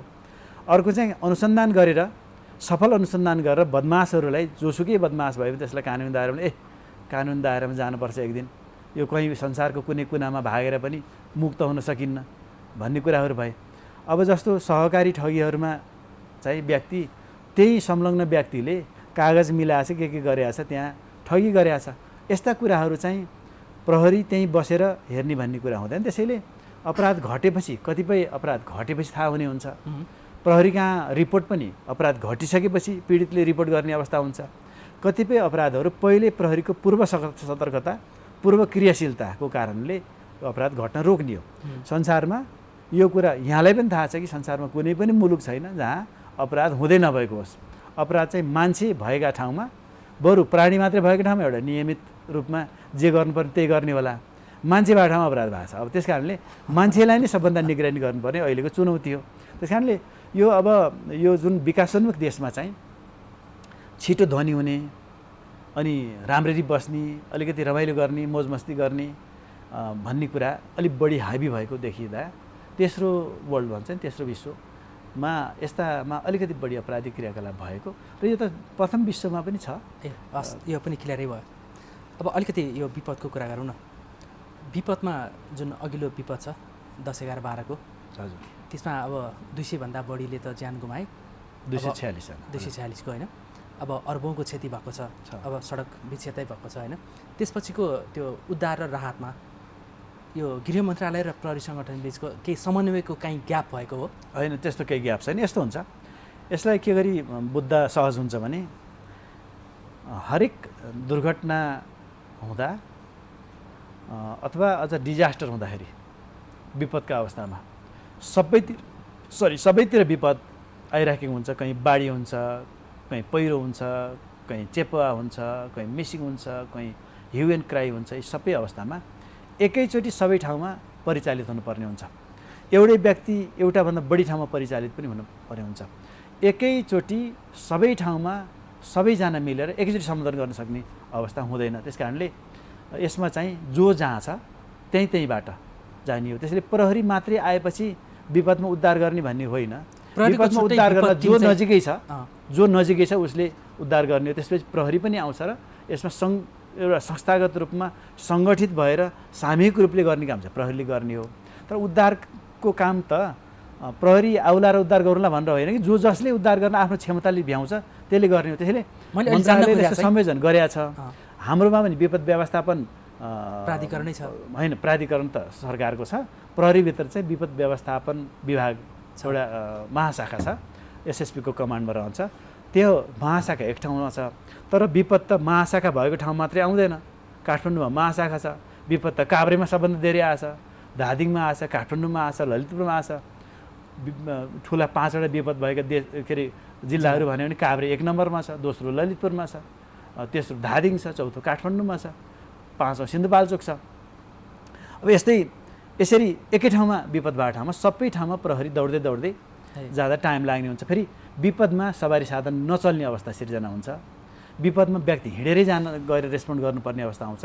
त्यस्तोमा चाहिँ जो नजिक छ सबभन्दा पहिला आफै हुन्छ विपदमा उद्धारकर्ता, त्यसपछि जो नजिक छ त्यही हुन्छ, परिवारको सदस्य होस् अथवा छिमेकी होस्, त्यसपछि नजिकको प्रहरी अलिक बढी यसको सञ्जाल व्यापक भएको हुनाले प्रहरी हुन्छ, त्यसपछि अन्य सुरक्षा निकायहरू त्यसै गरी आउने हो। त्यसैले यो भनेपछि समन्वयमा चुकेको छैन, समन्वय भइराखेको छ, नियमित भइराखेको हुन्छ। तर विपदको अवस्था यस्तो हो कि अहिले यहीँ विपद भइहाल्यो भने तपाईँ एकातिर कुद्नुहुन्छ, अब यो सबैतिर म प्रहरी भएको कारणले सबै कुना गाउँसम्म एकचोटि भ्याउँदैन नि, त्यस कारणले यस्ता अवस्था चाहिँ हुन्छ। हस्, अब अलिकति यो 69औँ प्रहरी दिवसको कुरा गरौँ न। तपाईँहरूले यसपटक यो दिवस मनाइरहँदा प्रहरीले नयाँ कार्ययोजना नागरिकको लागि र सङ्गठनभित्रकै प्रहरीको अलि हँसिलो मुहार पार्नको लागि चाहिँ के योजना आउँदैछ? अब अहिले विगतमा जस्तो प्रहरी सेवामा मात्रै प्रवेश गर्ने भन्ने अवस्था छैन। अहिले सेवाको विविधीकरण पनि भएको छ। एउटा मान्छेले सरकारी सेवा मात्रै खाने भन्ने हुन्थ्यो पहिला, अहिले चाहिँ सरकारी, गैर सरकारी, स्वदेशमा विदेशमा सबैतिर मान्छेहरू आफ्नो सेवा दिनलाई, आफ्नो श्रम बेच्नको लागि अथवा त्यहाँ चाहिँ आफ्ना सिप क्षमता बेच्नको लागि जान तयार भएकै छन्। यो अवस्थामा हामी कहाँ भएको मौजुदा जनशक्तिलाई उत्प्रेरित बनाएर उसको नागरिकको सेवामा खटौनी गराउनको लागि हामीले हाम्रा प्रहरी कर्मचारीहरूको नम्बर 1 त उसको सेवाका सुविधाका कुराहरूमा ध्यान दिनुपर्ने हुन्छ। सेवाको सुविधाभित्र चाहिँ ऊ कमसेकम ऊ एउटा उसको बस्ने भवन होस्, उसले खाने मेस होस्, सुत्ने ब्यारेक होस्, कार्यालय ब्यारेक होस्, त्यस्तै शौच आदि गर्ने व्यवस्था होस्। एउटा त्यसमा हामीले ध्यान दिइराखेका छौँ। त्यसको प्राथमिकताका आधारमा कहाँ छ त्यसलाई सम्बोधन गर्नको लागि जीर्ण भएका भवनको चाहिँ मर्मत सम्भार गर्ने, नयाँ भवनहरूको निर्माण कार्य गर्ने, निर्माण कार्य हाम्रो बजेट नभए वैदेशिक सहायता अथवा के हुन्छ त्यसमार्फत पनि मन्त्रालयको संयोजकत्वमा काम गर्ने एउटा त्यतातर्फ छ। दोस्रो प्रहरीका साधनहरू, प्रहरीका स्केलका साधनहरू सबैलाई समयमै दिने। हिमाली भागमा बस्नेलाई के चाहिने हो त्यो, पहाडी भागमा बस्ने, तराई भागमा बस्नेलाई के चाहिने हो त्यो, उसलाई अनुसन्धानका साधनहरू पनि यथाशक्य छिटो र सहज पहुँचको आधारमा दिने, उसलाई पहुँच हुन सक्ने बनाउने। तेस्रो उसलाई बिदा, अब अहिले यस्तो क्रिटिकल समयमा त हामी दिन्नौँ, तर उसलाई योभन्दा बाहेक अलिक सहजकालमा बिदाको पनि हेरिदिने। बिदै नपाइकन त यो पनि मसिन होइन, सक्दैन नि, मसिन पनि थाक्छ। मान्छेको त मन हुन्छ, त्यस कारणले मन भएको मान्छेको चिन्तन पनि हुन्छ, सोचाइ पनि हुन्छ, भावना पनि हुन्छ। यो भावना भएको मान्छे पुलिस हुन्छ, त्यस कारणले उसलाई पनि घर जाने व्यवस्था पनि गर्न पर्यो, त्यो छुट्टी पनि दिनु पर्यो, परिवारसँगको मिलनको अवस्था पनि गर्न पर्यो। त्यस्तै उसको मूल कुरा चाहिँ अब परिवारसँग मिलन, त्यसपछि उसको सन्तानको सुरक्षा, शिक्षाको सुरक्षा, स्वास्थ्यको, उसैको आफ्नै स्वास्थ्यको सुरक्षा। स्वास्थ्य हाम्रो हस्पिटलमा स्वास्थ्य सुविधाहरू यो सोच हो कि कार्ययोजना आउँदैछ? अहिले जस्तो हाम्रो कल्याण कोष मार्फत हामी प्रहरीहरूले आफ्नो विदेशबाट गएकाहरूले काटेको तलबबाट, आफ्ना कल्याण कोषका विभिन्न क्रियाकलापबाट सङ्कलन भएको पैसाबाट हाम्रो अस्पतालमा उनीहरूको सेवा हुन्छ, निःशुल्क सेवा प्राप्त गर्छन्, स्वास्थ्य उपचार हुन्छ। उनीहरूलाई शिक्षाको लागि चाहिँ हाम्रा स्कुलहरूमा शिक्षाको सुविधायुक्त शिक्षा प्रदान गरिन्छ, छात्रवृत्तिको व्यवस्था पनि गरेका छौँ। त्यसमा कल्याणकारी कार्यक्रमहरू, मृत्यु भएमा के गर्ने, बच्चा पढाउँदाखेरि बिहेबारी गर्दा खर्च नहुँदाखेरि सहुलियत रूपमा ऋण प्राप्त गर्ने सम्मका हामीले व्यवस्था कल्याणकारी योजना अन्तर्गत गरेका छौँ। साथै त्यो लागु हुन्छ, अब के त्यो लागु भइरहेको छ। अब बहालवाला मात्रै होइन, नयाँ चाहिँ के आउँदैछ भनेर म भन्छु, बहालवाला तथा बहालवालाका आश्रित परिवारलाई स्वास्थ्य उपचार छ। अब पूर्व भइसक्यो, हाम्रो प्रहरीमा जागिर खाएर रिटायर भइसकेका र उहाँका परिवार समेतलाई पनि यसै वर्षदेखि हामीले चाहिँ निःशुल्क स्वास्थ्य उपचार गरेका छौँ, ताकि पूर्व हुँदाखेरि पनि नेपाल प्रहरीले हेर्छ भन्ने किसिमको हामी कहाँ पर्याप्त बजेट भएर होइन, हामी कहाँ भावना भएर पहिला हामीले त्यो काम पूर्वलाई गरेका छौँ। स्वास्थ्य उपचारको सेवा थिएन? पहिला स्वास्थ्य उपचार पूर्व कर्मचारीलाई थियो, परिवारजनहरूलाई थिएन। अब यो चाहिँ हामीले पूर्व प्रहरी कर्मचारी र उहाँका आश्रित परिवार सबैलाई निःशुल्क स्वास्थ्य उपचार यसै वर्षको सुरुवातदेखि हामी त्यो गरेका छौँ। अब अहिले चाहिँ आधुनिकीकरण गर्ने, प्रविधिको सहयोग लिने, भवनहरू बनाउने, ब्यारेकीय प्रणालीलाई विस्तार गर्ने, अन्तर्वार्ता कक्षहरू बनाउने र काम गर्दाखेरि चाहिँ प्रत्येकले कार्य सम्पादन मूल्याङ्कनको आधारमा नियमित एउटा सरुवा मापदण्ड गराएर सरुवा गर्ने, बढुवाका आधारहरू स्थापित गरेर बढुवा समयमा गर्ने लगायतका कुराहरू चाहिँ हामीले स्थापित गर्न खोजिरहेका छौँ। त्यो भइ पनि राखेको छ, जसबाट हाम्रा प्रहरी कर्मचारीहरू उत्प्रेरित भएर आफ्नो काममा दिलो ज्यान दिएर सङ्गठनमा भरोसा गरेर यसमै काम गर्ने, दत्तचित्त दिएर काम गर्नेछन् भन्ने तपाईँको विश्वास भयो। तर अहिले पछिल्लो समय र तथ्याङ्कलाई हेर्ने हो भने प्रहरी जवानहरू या प्रहरी अफिसरहरूमै आकर्षणभन्दा विकर्षण छ र नयाँ जागिर खाना आउने भन्दा चाहिँ छोड्ने क्रम बढी छ। प्रहरीको चाहिँ अफिसर छोडेर विदेश पलायन भएको अमेरिका क्यानाडा गएको छन् भनेर दुःखद समाचारहरू हामीले पढ्नु पर्यो कि यो अवस्था नआउन र टिकाइरहन चाहिँ त्यस्तै चाहिँ होइन। अब यहाँ त जागिर छोड्न त एकदम विशिष्ट श्रेणीमा भएका सरहरूले पनि जागिर छोडेर विदेश गएकै देखिन्छ, प्रहरीलाई मात्र किन भन्नु होइन।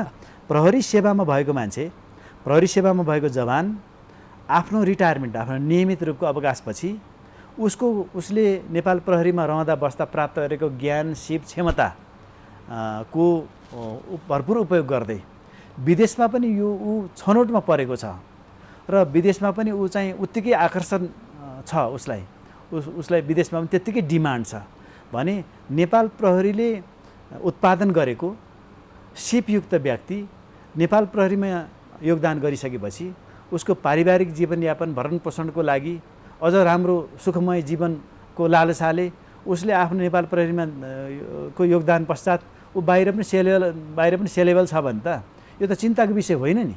हाम्रो प्रहरी, हामी कहाँ भएको प्रहरी बाहिर पनि उत्तिकै खोजीको मान्छे छ भने त हामीलाई खुसीको कुरा हो। हामीले राम्रा प्रहरी उत्पादन गरेका छौँ, राम्रा सुरक्षाकर्मी उत्पादन गरेका छौँ। हाम्रा प्रहरीहरू विदेशमा पनि उत्तिकै प्रहरीको माग विदेशमा पनि छ, हाम्रा सुरक्षाकर्मीको माग विदेशमा पनि छ। विदेशमा सुरक्षाकर्मीकै रूपमा, विज्ञको रूपमा, अनुसन्धानकर्ताको रूपमा, आइटी विशेषज्ञको रूपमा, फोरेन्सिक विशेषज्ञको रूपमा, मानवाधिकार कर्मीको रूपमा, त्यस्तै विदेशको प्रहरी सङ्गठनमा एडभाइजरको रूपमा पनि काम गरिरहेछ नि। यो त खुसीको कुरा हो नि। हाम्रो प्रहरी अन्तर्राष्ट्रिय स्तरको रहेछ। त्यस कारणले हामी यसमा त्यो सिप र त्यो ज्ञान उहाँहरूले बाहिर गएर प्राप्त गर्नुहुन्छ। हाम्रो सदस्यभागी एकचोटिको प्रहरी सधैँको प्रहरी हुन्छ नमरुन्जेल, त्यो उहाँले प्राप्त गरेको सिपको लाभ पनि नेपाल प्रहरी लिइरहन्छ। उहाँका हाम्रा प्रहरी पनि हुनुहुन्थ्यो, बाहिर गएर प्राप्त गर्ने सिप पनि लिएर हामी कहाँ आउनुहुन्छ। त्यस कारणले यहाँ छौन्जेल पनि सेवा प्रदान गर्नुभएकै छ, बाहिर गएर पनि गर्नुहुन्छ। त्यस कारणले यसमा यो त अहिले संसारमा पानी जस्तै हो, पानीले आफ्नो सतह बनाउँछ भने जस्तै मान्छे पनि आउँछ, यसमा सेवा गर्छ। यसमा सेवा गर्न पुगेपछि अर्को सेवा आकर्षक देख्यौँ अन्त पनि जान्छ। त्यो सेवा गइसकेपछि यो सेवालाई पनि बिर्सिँदैन भने त्यसमा हामीले दुःख मनाउनु पर्ने कुरा केही छैन। हस्, हामी समयको अन्तिममा छौँ। अब यो प्रहरी समायोजनको कुरालाई पनि यहाँ प्रवक्तासँग एउटा छोटो भए पनि जानकारी लिइहालौँ। यो संहिता आएपछि प्रदेश मातहत पनि प्रहरी भनेको, तर केन्द्रीय प्रहरी सङ्गठनले अड्काइदिँदाखेरि यो प्रहरी समायोजनको विधेयक पनि अगाडि बढ्न सकेन, समायोजनको प्रक्रिया पनि अगाडि बढ्न सकेन भनिन्छ।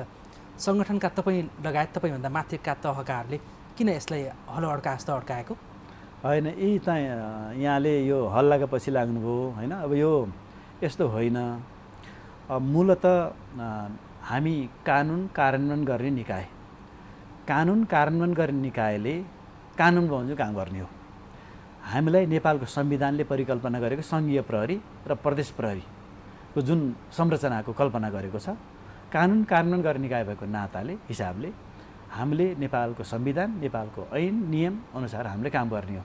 त्यसमा हामीले त्यस्तो होइन। यो त कहाँ कसले ल्याउँछ यस्ता हल्ला होइन। हामीले यति मात्रै बुझौँ कि चेन अफ कमान्ड बिग्रिन्छ, त्यसकारण हामी जान मान्दैनौँ भनेर। यति चाहिँ निश्चित रूपमा यति चाहिँ बुझ्नु चाहिँ यो प्रहरी, अहिलेको प्रहरी मुलुकको आन्तरिक सुरक्षा र राष्ट्रिय सुरक्षाको चाहिँ मूल एकदमै क्रियाशील सङ्गठन भएको हिसाबले आन्तरिक सुरक्षाका अहिलेका जुन हाम्रा मापदण्डहरू छन्, अहिलेको जुन स्थिति छ, यो स्थितिमा हाम्रा कर्मचारीको मनोबल बढाउने, हाम्रा कर्मचारीहरूलाई सेवा सुविधाका विषयहरू भए, हाम्रा कर्मचारीहरूलाई साधन स्रोतका विषय भए, यो अनुसन्धानलाई अझ छरितो अझ राम्रो बनाउने विषय भयो, यी प्रहरी कर्मचारीहरूलाई अझ क्रियाशील बनाउने विषय भए, त्यसमा चाहिँ हामीले सोच्ने हो। यो सोच्नै पर्छ। यो मुलुकको हितको लागि, यो समग्र सर्वाङ्गीण सुरक्षाको व्यवस्थाको लागि प्रहरीहरू उत्प्रेरित, साधन स्रोत र सिपयुक्त प्रहरी चाहिन्छ। यो त सबैले बुझेकै विषय, हामीले त्यो चाहिँ भन्नै पर्ने विषय हो। तर ऐन बन्ने क्रममा छ। हामीबाट ऐन नेपाल प्रहरीबाट तालुक गृह मन्त्रालय हुँदै, अर्थ मन्त्रालय हुँदै, लोकसेवा आयोगमा हाम्रो ड्राफ्ट कानुन पुगेको छ। त्यहाँबाट एउटा नियमित प्रक्रिया पुरा गरेर कानुन बन्ने क्रममै छ। त्यस कारणले यी बिचबिचमा अब कसैले यसलाई विभिन्न आफ्ना कल्पनातीत विषयहरूलाई लिएर पनि बोलेको पनि पाइन्छ। त्यस्तो होइन। हामीले हाम्रो कर्मचारीलाई अहिलेको संरचनाबाट अझ बढी प्रोफेसनल, अझ बढी व्यावसायिक, अझ बढी क्रियाशील, अझ बढी जनकेन्द्रित, नागरिक मैत्री प्रहरीको रूपमा के गर्दा विकास हुन्छ भन्ने कुराको मात्रै हामीले विषय हुन्छ। यो तपाईको संविधानले कल्पना गरे भन्दा बाहिर हामी जाँदैन। संविधानले परिकल्पना त 9 वर्ष अगाडि नै संविधान जारी हुँदा नै गरेको, 9 वर्ष भइसक्यो, प्रहरी समायोजन हुन सकेको छैन। प्रदेश 7 वटा छ, 7 वटामै 7 वटा आन्तरिक मामिला छ, गृह प्रशासन पनि हेर्ने गरेर। तर उनीहरूले प्रहरी परिचालनै गर्न सकेनन्। डन्डा बिनाको प्रदेश सरकार काम छैन भनेर प्रदेशका मुख्यमन्त्री र आन्तरिक मामिला मन्त्रीले भनिरहेका छन् कि किन मन्त्रीहरू र मुख्यमन्त्रीबाटै यो गुनासो आइरहेको छ त? होइन, अब यो त अहिले त कानुन बन्ने क्रममै छ। कानुन बनेपछि प्रहरी ऐन आउँछ। प्रहरी कानुन बन्न ढिला हुनुमा पनि केन्द्रका तपाईँहरू जस्ता सिनियरहरूले चाहिँ यो चेन अफ कमान्ड बिग्रिने ढङ्गले तपाईँहरू किन प्रदेश प्रहरीमा यो एआइजी या डिआइजीको दरबन्दी खोज्नुहुन्छ भनेर प्रश्न गर्नुभयो अरे? होइन, त्यस्तो प्रश्न छैन। अहिले प्रदेशमा प्रदेश प्रमुख रूपमा डिआई साहबहरू हुनुहुन्छ। उहाँहरू पहिलादेखि नै त्यही डिआई साहब खट्ने गरेकै हो। अब कानुन चाहिँ नेपाल प्रहरीले त कानुनको ड्राफ्ट हाम्रो आफ्ना भावनासहितको विषयवस्तु अगाडि बढाएको मैले निवेदन गरि नै सकेँ। यति निवेदन गरिसकेपछि अब कसले के भन्छ, कहाँ के कुरा हुन्छ, कसले के सोच्छ भन्नेतर्फ त हामी जाँदैनौँ नि। कहिलेसम्म हुन्छ? प्रहरी हो, कहिलेसम्म हुन्छ होला प्रहरी समायोजन? यस्तो छ, त्यो त सरकारको विषयवस्तु भयो, दलहरूको सहमति, त्यसमा चाहिँ संसदको विषय भयो। त संसदको र सरकारको विषयवस्तुमा त म एउटा प्रहरी सदस्यको कुरा हुने कुरा भएन। त्यो उतातिरको विषयवस्तु हो, त्यहाँबाट सम्पन्न हुने विषय भयो। छिटै समायोजन होस् होइन? संविधानको परिकल्पना अनुसार एउटा जाँदा जाँदै एउटा अन्तिम प्रश्न। अघि यहाँले एउटा पोखरामा सहकारीको भन्ने पनि कुरा गर्नुभएको थियो। सहकारीको कुरा आउँदाखेरि अहिलेका चर्चित एउटा घटना चाहिँ सोधिहाल्न मन लाग्यो। केन्द्रीय प्रहरी प्रवक्ताबाट के जवाफ पाउँछ भन्ने एउटा नागरिकको अपेक्षा पनि हो। सहकारी प्रकरणमा संसदीय विशेष छानबिन समितिको सूर्य थापा सभापतिको भएको त्यो टिमले जुन प्रतिवेदन पेश गर्यो, त्यो प्रतिवेदनपछि सहकारीको त्यो गोर्खा मिडियामा आएकाहरूलाई केही पक्राउ परे, केहीलाई निगरानीमा छन्, केही फरारै छन् होइन? पूर्व गृहमन्त्री समेत रहेका रवि लामेछानेलाई प्रहरीले पक्राउ गर्छ कि गर्दैन, या प्रहरीले किन निगरानी मात्रै गरेको होला भनेर पनि प्रश्न गर्छन्। यसमा यहाँको कुनै जवाब? अब अहिले यस्तो छ, यो सहकारी होस् वा अन्य कुनै पनि विषय होस्, कुनै पनि मुद्दा होस्, यो मुद्दाका सन्दर्भमा त्यसको अनुसन्धान अधिकृत हुन्छ। अनुसन्धान अधिकृतले तथ्य सङ्कलन गर्छ, तथ्यलाई वैज्ञानिक रूपले पुष्टि गर्छ, त्यसलाई वैज्ञानिक परीक्षण गर्ने ठाउँमा पठाउँछ र पुष्टि भएर आउँछ।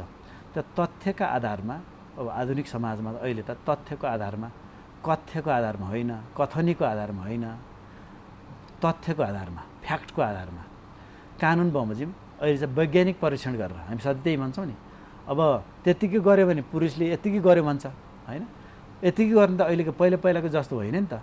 अहिले त्यसैले कथ्य होइन, तथ्यको आधारमा वैज्ञानिक परीक्षण पनि गरेर त्यसमा चाहिँ अनुसन्धानकर्ताले ती तथ्य सङ्कलन गरिसकेपछि जहाँ जहाँ त्यो अनुसन्धानको डोरी, अनुसन्धानको एरो जता जता जान्छ त्यता त्यताका मान्छे ल्याउने, बुझ्ने, अनुसन्धान गर्ने, तथ्य सङ्कलन गर्ने र जहाँ जहाँ जो पर्छ त्यसमा आउने कुरा हो। त्यसैले अब यो न त कसैले हतार गरेर हुन्छ होइन?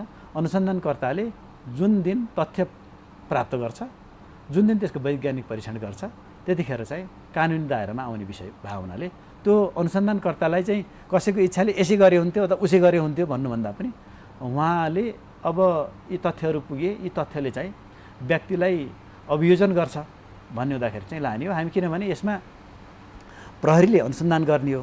तर जस्टिस एडमिनिस्ट्रेसनभित्र प्रहरी एउटा अङ्ग मात्रै हो। एउटा प्रहरी हो, अर्को सरकारी वकिल हो, अर्को न्यायालय हो, अर्को सङ्घित व्यक्ति हो, अर्को उहाँको डिफेन्डिङ लयर हो। त्यहाँनिर आउँदाखेरि पनि अनुसन्धान चाहिँ सङ्कारित किसिमले गर्नुपर्छ भन्ने किसिमले गर्दाखेरि पनि त्यसले तथ्यहरू सङ्कलन गर्ने, वैज्ञानिक पुष्टि गर्ने र त्यसमा क्वेसन हुने अवस्थालाई हेर्ने र अनुसन्धान गर्दै गएर मिसिल तयार हुँदै गर्छ। त्यसपछि मान्छे आउन पर्ने भए आउँछ। सूर्य थापाको प्रतिवेदन, त्यो समितिको प्रतिवेदन कथ्यमा आधारित हो कि तथ्यमा आधारित हो? त्यो त संसदबाट गठन भयो, संसदीय समिति हो। संसदीय समितिले उहाँले आफ्नो प्रतिवेदन दिनुभएको छ। त्यो प्रतिवेदनलाई अब अनुसन्धानकर्ताको विषयवस्तु, त्यो चाहिँ अब अनुसन्धानकर्ताको विषयवस्तु छ। त्यहाँ आएका विषयवस्तुलाई अनुसन्धानकर्ताले हेर्छ, कानुनको कसीमा हेर्छ, कानुनी कुराहरू हेर्छ। त्यसमा सरकारी वकिल हुनुहुन्छ, न्यायालय हुन्छ, सरकारी वकिलसँगको नियमित सम्पर्क समन्वयबाट ती विषयवस्तुहरू चाहिँ अब अनुसन्धानका विषयवस्तु बन्छ। रवि लामिछानेको केसमा चाहिँ प्रहरीको अनुसन्धान पक्राउको नजिक पुगेको हो? होइन, अहिले यस्तो नजिक पुग्यो कस्तो भने यो सवारी साधनमा हिँड्दाखेरि गुगल म्यापमा राखेर अब नजिक पुगेँ वा टाढा पुगेँ भन्ने यस्तो हुँदैन अनुसन्धान। अनुसन्धान त कुनै दिन फ्याक्ट आइदिन्छ, फ्याक्टै हुन्छ। फ्याक्ट नआउँदासम्म चाहिँ अनुसन्धान चलिरहन्छ। छविलाल जोशी त फ्याट्ट पक्राउ पऱ्यो नि, त्यही केसमा थियो, त्यही सिफारिस थियो सूर्य थापा कमिटीको। त्यो अनुसन्धानकर्ताले त्योसम्मको परिस्थिति देख्यो होला यहाँनिर, त्यसरी गर्ने हो। त्यो अनुसन्धानकर्ताले गरेको कुराको मिसिल चाहिँ मैले पनि हेर्दिनँ। त्यो अनुसन्धानकर्ता, अभियोजनकर्ता बसेर गर्ने विषयवस्तु चाहिँ त्यो मिसिल न मैले हेर्छु न मैले माग्छु। त्यो मिसिलको नियन्त्रण अनुसन्धानकर्ता, अभियोजनकर्ता, न्यायालय, त्यहाँसम्म हुन्छ। त्यसैले त्यो अनुसन्धानकर्ताले चाहिँ आफ्नो कानुनी ज्ञान र उहाँको अनुसन्धानात्मक सिप प्रयोग गरेर गर्ने विषय भएको हुनाले त्यहाँ के कुन तथ्यले उहाँ गर्नुभयो भने चाहिँ उहाँको विषयवस्तु हो। त उहाँले तथ्यहरू ल्याउनुहुन्छ, त्यतिखेर उहाँले अदालतमा प्रस्तुत गर्नुहुन्छ, अभियोजनकर्ताले प्रस्तुत गर्नुहुन्छ, त्यतिखेर चाहिँ हामीले निश्चित रूपमा थाहा पाउनेछौँ। जस्तो प्रहरीकै पूर्व डिआइजी समेत भइसकेका छविलाल जोशी जो पक्राउ परे त्यही गोर्खा सहकारी मिडियाकै प्रकरणमा र सूर्य थापा संसदीय विशेष छानबिन समितिको प्रतिवेदनको आधारमा उनलाई पक्राउपछि चाहिँ रविलाई पनि प्रहरीले पक्राउ गर्न खोजेको, तर माथिको आदेशबाट प्रहरी ब्याक भएको भन्ने पनि समाचार आएको थियो। यो असत्य हो कि सत्य हो? त्यो कसले ल्यायो समाचार, त्यो हामीले भनेको छैन त्यस्तो। हामीले चाहिँ त्यहाँ अब पक्राउ पुँजी चाहिँ जारी भएको थियो आन्तरिक रूपमा। पक्राउ पुँजी त यहाँले थाहा पाउनु भएको छ र खै हामीले थाहा पाएको छैन। हामीले थाहा पाउनु सक्छ। जारी भए त सबैलाई सार्वजनिकै हुन्छ नि त। त्यो पक्राउ पुँजी भने कुनै गोप्य विषय होइन, त्यो पक्राउ पुँजी त सार्वजनिक हुने विषय हो। पक्राउ हुनबाट प्रहरी चाहिँ रवि लामिछाने नजिक छ कि टाढा छ त? होइन, त्यही त मैले यस अगाडि पनि निवेदन गरेँ। यो चाहिँ त्यही गुगलको म्यापमा यहाँनिर पुग्यो, अब यति मिनटमा पुगिन्छ भन्ने यस्तो हुँदैन। अनुसन्धान चाहिँ त्यो तथ्यहरू पूर्ण हुँदाखेरि चाहिँ पुरा भइहाल्छ। तथ्य पुरा नहुँदा हुँदै कहिलेकाहीँ यो चाहिँ टाइम लाग्ने पनि हुन्छ, कहिले टाइम नलाग्ने हुन्छ। बाहिर बसेर मुद्दाका तथ्यहरू सबै विषयवस्तुहरू नबुझिकन यो चाहिँ यो मुद्दाको अनुसन्धानात्मक विषय भएको हुनाले यो सबजुडिस विषय, अदालतको क्षेत्राधिकारभित्र भएको, अनुसन्धानको क्षेत्राधिकार भएको विषयमा चाहिँ यति भए होला उति भए होला भनेर स्वैर कल्पना गर्ने विषय होइन यो। जस्तो यहाँ चाहिँ एउटा सिनियर अफिसर भएको नाताले छ नि, आफूले स्याल्युट गर्नुपर्ने व्यक्तिहरू, प्राय गृहमन्त्री भएकाहरू, धेरै पूर्व गृहमन्त्रीहरू चाहिँ पछि चाहिँ अलिक कानुनी फन्दामा परिरहेको, फसिरहेको देख्दा एउटा सिनियर अफिसरलाई कस्तो अनुभूति हुने रहेछ? विवादमा आइरहेको, फसिरहेको देख्यो नि। अब होइन, अब एउटा मात्रै होइन, हामीले पटक पटकको कालखण्डमा देख्यौँ। हामीले अब सबैले आफ्नो भूमिका, आफ्नो दायित्व निर्वाह गर्नुभएको हुन्छ। आफ्नो दायित्व निर्वाह गर्दाखेरि आफू कहीँ कतैबाट त्यस्ता मिस्टेक भएमा कानुनी दायित्व आउँछ, त आइपर्छ। अब यसलाई नियमितता, यसलाई आकस्मिकता के भन्ने हो, यसलाई अब सबै चाहिँ उत्तिकै हामीले काम गर्दाखेरि उहाँहरूसितै सम्पर्कमा भएर काम गर्ने हो।